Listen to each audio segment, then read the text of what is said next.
না খাইলে আর 3টা বাজে। তো 3টা বাজে উঠি তাহাজ্জুদের নামাজ পড়তাম।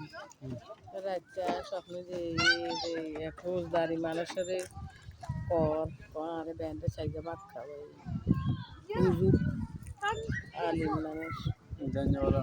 কারা খাওয়ায়? মসজিদের বেড়ারে খাওয়াই দিত। মসজিদের? রোজা রয়েছে তাহলে অত ভাত করবে ব্যান্ডেজ করলে সেগুলো ভাত খেতে আলিম মানুষ। খাবার